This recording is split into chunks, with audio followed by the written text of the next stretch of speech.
আমরা ভাবছিলাম যে প্রথমে হয়তো ওনারা ভুল করছেন, পরবর্তীতে হয়তো সংশোধন হবেন।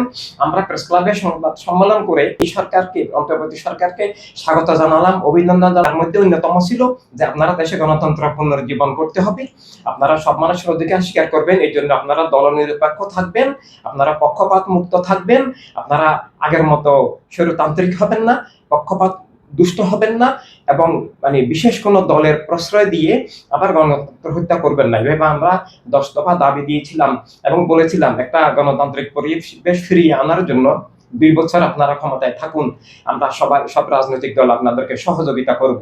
কিন্তু পরবর্তীকালে আমরা দেখলাম তারা ক্যাবিনেটের মধ্যে, উপদেষ্টা পরিষদের মধ্যে জঙ্গিবাদী দল যারা গণতন্ত্র হত্যা করে, যারা গণতন্ত্রকে অস্বীকার করে এবং মানবাধিকার অস্বীকার করে, মা বোনদেরকে মানুষ মনে করে না, মা বোনদের নাগরিক অধিকার, ভোটাধিকার স্বীকার করে না, লেখাপড়ার অধিকার স্বীকার করে না, যারা প্রকাশ্যে বাংলাদেশকে আফগানিস্তানের তালেবান সরকারে রূপান্তরিত করার, তালেবান রাষ্ট্রে রূপান্তরিত করার যারা শপথ ঘোষণা করেছে, প্রকাশ্যে বলেছে।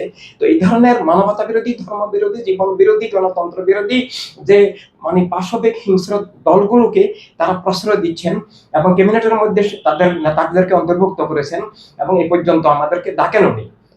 এইভাবে তাদের মাধ্যমে এটাই প্রমাণ হলো তারা পক্ষপাত দুষ্ট, তারা দল নিরপেক্ষ নন, তারা এভাবে তাদের মাধ্যমে সুষ্ঠু নির্বাচন হবে না, গণতন্ত্র ফিরে আসবে না।